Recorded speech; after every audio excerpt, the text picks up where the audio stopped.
Hi, this is Santhosh. Welcome to English ஷபாகா. நம்ம இன்னைக்கு கிளாஸ் 12 இங்கிலீஷ் டெக்ஸ்ட் புக்கில் இருக்கக்கூடிய போயட்ஸ் அண்ட் பேன் கேக்குடைய லைன் பை லைன் எக்ஸ்ப்ளனேஷன் தான் பார்க்க போகிறோம். ஆல்ரெடி பார்ட் 1 உடைய லைன் பை லைனை நம்ம சேனலில் அப்லோட் பண்ணிட்டோம். அது மட்டும் இல்லாமல் இந்த லெசனை ஒரு மூவி மாதிரி எக்ஸ்ப்ளனேஷனும் நம்ம சேனலில் அவைலபிளாக இருக்குது. நீங்கள் இப்போ தான் நம்ம சேனலுக்கு ஃபர்ஸ்ட் டைம் வரீங்கன்னா நம்ம சேனலை சப்ஸ்கிரைப் பண்ணிக்கோங்க. அப்போ தான் எனக்கு இந்த மாதிரி நிறைய வீடியோஸ் போடுறதுக்கு இன்னும் மோட்டிவேஷனலாக இருக்கும். இங்கிலீஷ் எக்ஸாமுக்கு தேவைப்படக்கூடிய கொஷின் பேப்பர் நோட்ஸ் எல்லாமே நம்ம டெலகிராமோடைய லிங்க்கை டிஸ்கிரிப்ஷன்லையும் கொடுக்குறேன். உங்களுக்கு வேறு ஏதாவது வேணும் அப்படின்னா நீங்கள் கமெண்ட்லையும் சொல்லுங்கள், உங்கள் சஜஷன்ஸையும் கமெண்ட்டில் சொல்லுங்கள். லாஸ்ட் வீடியோவில் கோதமங்கலம் சுப்பு வரைக்கும் கம்ப்ளீட் பண்ணியிருந்தோம். இப்போ லாயர்லேருந்து ஸ்டார்ட் பண்ணிக்கலாம். You saw Subbu always with the boss, but in the attendant row, he was grouped under a department called the story department, comprising a lawyer and an assembly of writers and poets. The lawyer was also officially known as a legal advisor. Underline பண்ணிக்கோங்க. But everybody referred to him as the opposite. Comprising அப்படின்றதுனா to have as a part of a member அப்படின்னு எழுதிக்கோங்க. அதாவது கோதமங்கலம் சுப்பு பார்த்தீங்கன்னா பாஸுக்கு எவ்வளோதான் க்ளோஸாக இருந்தாலும் attendance ரூல்ஸில் பார்த்தீங்கன்னா அவருடைய பேர் ஸ்டோரி டிபார்ட்மெண்ட்லாம் எழுதிருக்குமா. ஸ்டோரி டிபார்ட்மெண்ட்டில் இன்னொரு பர்சன், முக்கியமான பர்சன் லாயர் அப்படின்னு சொல்கிறாங்க. அண்ட் ஆல்சோ அவர் அஃபிஷியலி அவரை என்னன்னு கூப்பிடுவாங்கன்னா லீகல் அட்வைசர்னு சொல்கிறாங்க இந்த ஜெமினி ஸ்டுடியோவுக்கு. சரி, இப்போ நம்ம இந்த லாயருடைய கேரக்டர் தான் பார்க்க போகிறோம். An extremely talented actress who was also extremely temperamental once blew over this set while everyone stood stunned. The lawyer quietly switched on the recording equipment. Temperamental, hot tempered or கோபப்பட்டுட்டே இருப்பாங்களே அதுதான் சொல்கிறாங்க. Not com கூட எழுதிக்கோங்க. blew over, got angry, stunned, greatly surprised. இது ஒரு scenery நடந்ததை சொல்கிறாங்க. அதாவது இது அந்த லாயருடைய கேரக்டரை நமக்கு புரிய வைக்கிறதுக்காக ரொம்ப டேலண்டடான ஒரு ஆக்ட்ரஸஸ், ஒரு ஹீரோயின். இது யாருன்றதை புக்கில் கொடுக்கல. அவங்க ரொம்பவே கோவமாக சில நேரத்தில் கத்திட்டே இருப்பாங்களாம். ஸோ அன்றைக்கி அதே மாதிரி ரொம்ப கோவமாக பயங்கரமாக திட்டிகிட்டு இருக்காங்களாம். பேட் வேர்ட்ஸ்லாம் யூஸ் பண்ணி திட்டிகிட்டு இருக்காங்களாம். செட்டில் இருக்கிறவங்க யாருக்கும் என்ன பண்ணுறதுன்னு தெரியல, ஏன் இவ்வளோ கோவப்படுறாங்க, இவங்களை எப்படி கண்ட்ரோல் பண்ணுறதே தெரியலையா. பட் நம்ம லீகல் அட்வைசர் மட்டும் என்ன பண்ணாராம், சைலண்ட்டாக போய் ரெக்கார்டிங் ஆன் பண்ணி விட்டாராம். அந்த ஹீரோயின் பயங்கரமாக கத்தி முடிச்சுட்டு அப்படியே ரிலாக்ஸாக இருக்கும் போது இந்த லாயர் என்ன பண்ணுறாராம், ஒரு நிமிஷம் மேடம் அப்படின்னு சொல்லிட்டு அந்த ரெக்கார்டை எடுத்துகிட்டு போயிட்டு செட்டில் இருக்கக்கூடிய பிளேயரில் அந்த சீடியை போட்டு சவுண்ட் ஆன் பண்ணி விட்டுறாரு. There was nothing incriminating or unmentionably foul about the actress's tirade against the producer. But when she heard her voice again through the sound equipment, she was struck dumb. Incriminating, accusing, unmentionably, that cannot be spoken, foul, bad. Tirade, speech full of anger, கோவத்துல பேசுறது. Struck டம், greatly surprised. இந்த heroine பார்த்தீங்கன்னா அவங்க கோவமாக ப்ரொடியூசரை திட்டணும்னு எதுவுமே நினைக்கல. But அவங்க அந்த கோவத்தில் பேசக்கூடிய சில வார்த்தைகள் என்ன ஆயிருக்கு, ப்ரொடியூசரை பற்றி பேசுகிற மாதிரி இருந்திருக்கு. இது அவங்களே அந்த ரெக்கார்டிங்கில் திரும்ப கேட்கும் போது தான் ஷாக் ஆகுறாங்க. ஐயோ, நம்ம அப்படி இன்டென்ஷனலாக பேசவே இல்லையே, ஏதோ இந்த மாதிரி வார்த்தை வந்திருக்கு, அது இப்படி ரெக்கார்ட் பண்ணிட்டாங்களேன்ட்டு பயங்கரமாக அப்போ தான் ரியலைஸ் பண்ணுறாங்க, ஐயோ என்ன பண்ண போகிறாங்களோ தெரியலையேன்ட்டு. A girl from the countryside, she hadn't gone through all the stage of worldly experience that generally precede a position of importance and sophistication that she had found herself catapulted into. Countryside, rural area, precede, happening before, catapulted, suddenly become famous, sophistication, being intelligent. இந்த heroine பார்த்தீங்கன்னா rural சைடில் இருக்கக்கூடிய ஒரு person. So அதனால் இந்த மாதிரியான practical, இந்த மாதிரியான உலகத்தோடைய விஷயங்கள் எல்லாம் பெருசாக புரிஞ்சிக்கல. அதுக்குள்ளேயே அவங்க ஃபேமஸ் ஆகிட்டாங்க. ஸோ அதனால் இந்த மாதிரி பீப்புளெலாம் ஆக்ட் பண்ணுவாங்கன்னே அவங்களுக்கு புரியல.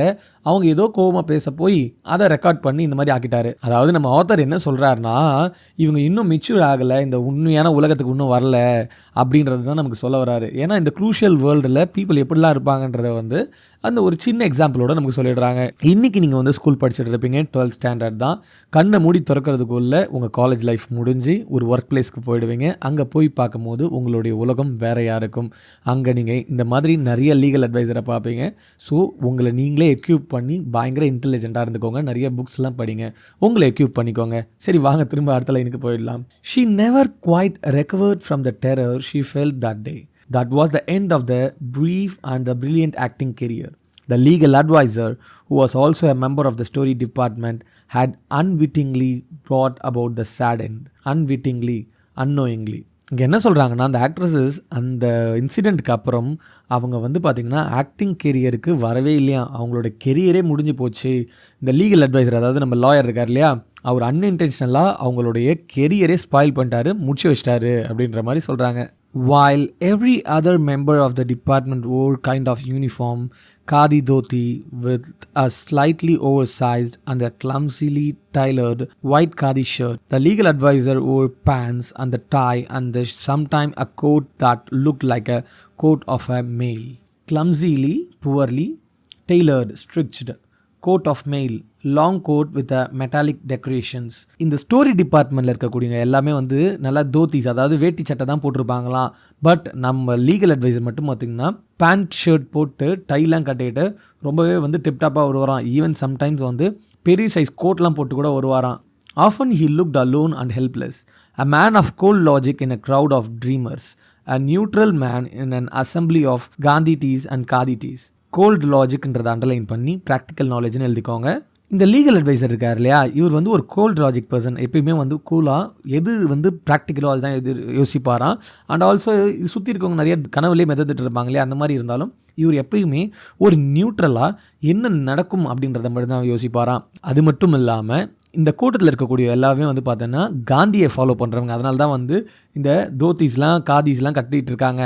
அதில் வந்து பார்த்தோன்னா இவர் ஒரு எக்ஸப்ஷனல் அப்படின்ற மாதிரி நமக்கு இங்கே சொல்ல வராங்க. Like so many of those who were close to the boss, he was allowed to produce a film through a lot of raw stock and pancake were used on it. Not much came on the film. Then one day the boss closed down the story department, and this was perhaps the only instance in all human history where a lawyer lost his job because the poets were asked to go home. SS Vasan, அதாவது இந்த pass இருக்கார் இல்லையா, அவருக்கு யார் யாரெல்லாம் க்ளோஸாக இருந்தாங்களோ அவங்க எல்லாரையுமே வந்து ஃபிலிம் ப்ரொடியூஸ் பண்ணுறதுக்கு அவர் விடுறாரு. ஈவன் லீகல் அட்வைசரும் அவருக்கு க்ளோஸ் தான். ஸோ அவரும் வந்து ஃபிலிம்லாம் ப்ரொடியூஸ் பண்ணுறாரு. அதுக்காக வந்து பார்த்திங்கன்னா நிறைய பேன் கேக், நிறைய மெட்டீரியல், ஸ்டேஜ் எல்லாமே யூஸ் ஆகுது. அதாவது என்ன, நம்ம ரைட்டர் என்ன சொல்ல வர்றாருன்னா நிறைய காசு செலவாயிருக்கு அப்படின்னு சொல்ல வராரு. திடீர்னு ஒரு நாள் என்ன ஆச்சுன்னு தெரியல, இந்த ஸ்டோரி டிபார்ட்மெண்ட்டே எஸ்எஸ் வாசன் என்ன சொல்கிறாரு, க்ளோஸ் பண்ண சொல்லிடுறாரு. ஸோ அந்த ஸ்டோரி டிபார்ட்மெண்ட்டில் யார் யாராக இருந்தாங்களோ அவங்க எல்லாருக்கும் வேலை போயிடுது, including lawyer. Gemini Studio was the favorite haunt of poets like S.D.S.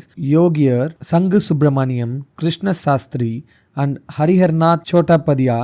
It has an excellent mess which supplied good coffee at all times of the day and for most part of the night. Favorite haunt frequently visited. Gemini ஸ்டுடியோவில் இருக்கக்கூடிய ஒரு mess வந்து பார்த்திங்கன்னா excellent coffee make பண்ணுவாங்களாம்.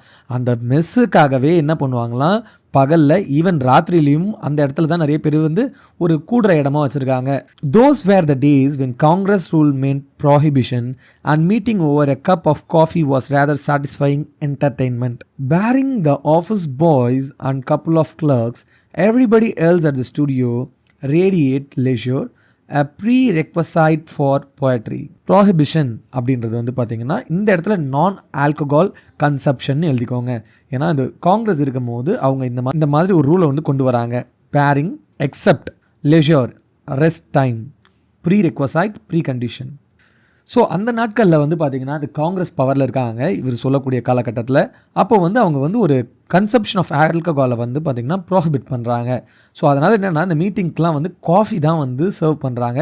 So அதுவே வந்து பார்த்திங்கன்னா பயங்கர என்டர்டெய்னிங்காக ஜாலியாக இருக்குது அப்படின்னு சொல்கிறாரு.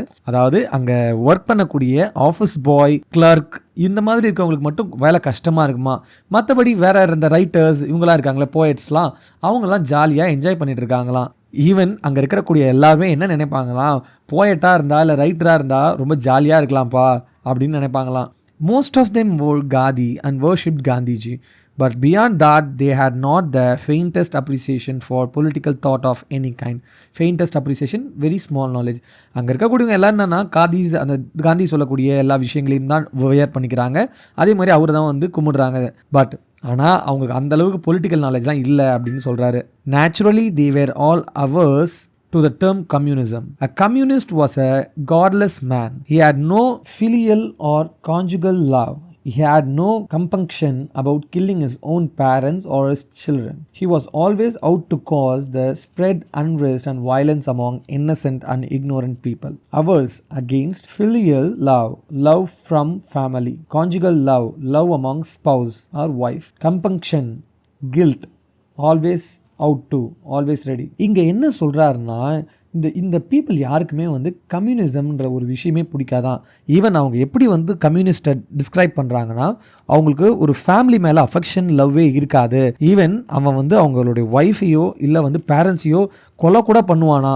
அதாவது இந்த சொசைட்டியில் வந்து கம்யூனிஸ்ட்டுக்கு வந்து பெருசாக அக்செப்டன்ஸ் இல்லை அப்படின்றத வந்து இங்கே சொல்லி புரிய வைக்கிறாங்க.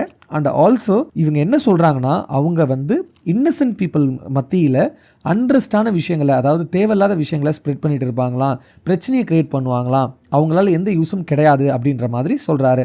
Such notions which prevailed everywhere else in South India at that time also naturally floated about vaguely among the khadi-clad poet of Gemini Studio. Evidence of it was soon forthcoming. Vaguely among the khadi-clad poets of Gemini Studio, evidence of it was soon forthcoming. Notions, thoughts or concepts floated about, existed, vaguely, unclearly, forthcoming, about to come. இந்த மாதிரி ஒரு concept தான் வந்து பார்த்தீங்கன்னா south இந்தியாவில் south இந்தியன்ஸ்க்கு அதிகமாக வந்து communist மேலே இருந்தது. ஸோ ஜெமினி ஸ்டுடியோவில் இருக்கவங்களும் விதி விலக்கு இல்லை, அவங்களும் இந்த மாதிரி தான் நினைக்கிறாங்க, அந்த போயட்ஸ் ரைட்டர்ஸ் எல்லாருமே. ஸோ இதுக்கு அடுத்து நடக்கக்கூடிய விஷயங்கள் வந்து இதை கிளியராக வந்து எக்ஸ்பிளைன் பண்ணுது அப்படின்னு சொல்கிறாங்க. When Frank Bushman's moral rearmament army, some 200 strong, visited Madras sometime in 1952, they could not have found a warmer host in India than the Gemini Studio. Warmer host means suitable host. இந்த moral rearmament, அதாவது MRA அப்படின்னு ஒரு group என்ன பண்ணுறாங்க, 1952 மெட்ராஸ்க்கு visit பண்ணுறாங்க. கிட்டத்தட்ட 200 members இருக்காங்களாம். இதில் வந்து ஓனர் யாருன்னு வந்து பார்த்தீங்கன்னா ஃப்ராங்க் புச்மேன் தான். இவங்களுக்கு இந்தியாவிலேயே ஜெமினி ஸ்டுடியோவை தவிர்த்து வேற எந்த இடத்துலையும் ப்ராப்பரான ஒரு ஃபெசிலிட்டிஸ் அண்ட் வெல்கம் கிடைக்கவே கிடைக்காது அப்படின்னு சொல்கிறாங்க. Someone called the group an international circus. They weren't very good on the trapezes and their acquaintance with animal was only at the dinner table, but they presented two plays in the most professional manner. Trapeze, a type of acrobatics. இந்த அரபிக்ஸ் மாதிரி இந்த acrobatic ஸ்டங்ஸ்லாம் பண்ணுவாங்க இல்லையா, so அதை தான் சொல்கிறாங்க. இவங்க என்ன சொல்கிறாங்க, சில பேர் வந்து இந்த பீப்புளை இன்டர்நேஷ்னல் சர்க்கஸ்னும் கூப்பிடுறாங்களாம். அவங்களுக்கு அந்த அரபிக்ஸ் அந்த கயிறில் கட்டி போவாங்க இல்லையா, அதில் அந்தளவு பெருசாக வந்து கிளாரிட்டிலாம் இல்லை, அந்த அளவுக்கு நல்லாலாம் இல்லை. அண்ட் ஈவன் அவங்களுக்கு அனிமல்ஸை பற்றியும் பெரிய நாலேஜ்லாம் கிடையாது. ஏன் அந்த மாதிரி சொல்கிறாங்கன்னா, நம்ம ஆத்தர் வந்து ஒரு சர்க்கஸ் குரூப்னு கூப்பிடுறாங்க இல்லையா, ஆனால் அவங்க சர்க்கஸ்க்கு அந்த அளவுக்கு ரிலேட்டடே கிடையாதுன்றது சொல்கிறாங்க. அவங்க ப்ளே வந்து பர்ஃபார்ம் பண்ணுறாங்க. ஸோ அதில் தான் அவங்க ரொம்பவே வந்து ப்ரொஃபஷ்னலான பர்சன். அந்த 2 ப்ளே வந்து எக்ஸலண்ட்டாக அவங்க வந்து ப்ளே பண்ணியிருக்காங்க. தேர் ஜோதம் வேலி and the forgotten factor ran several shows in Madras and along with the other citizens of the city. The Gemini family of 600 saw the play over and over again. இந்த ஜெமினி ஸ்டுடியோவில் work பண்ணிருக்கக்கூடிய அந்த எம்ப்ளாயீஸோடைய families எல்லாருமே பார்க்குறாங்க. கிட்டத்தட்ட more than 600 members.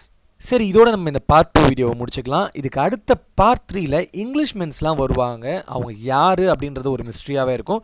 அந்த part ரொம்பவே முக்கியம். Next பார்ட்டில் பார்த்துடலாம். அப்படியே நம்ம சேனலை கொஞ்சம் சப்ஸ்கிரைப் பண்ணிக்கோங்க. தேங்க்ஸ் ஃபார் வாட்சிங் this video. Have a nice day.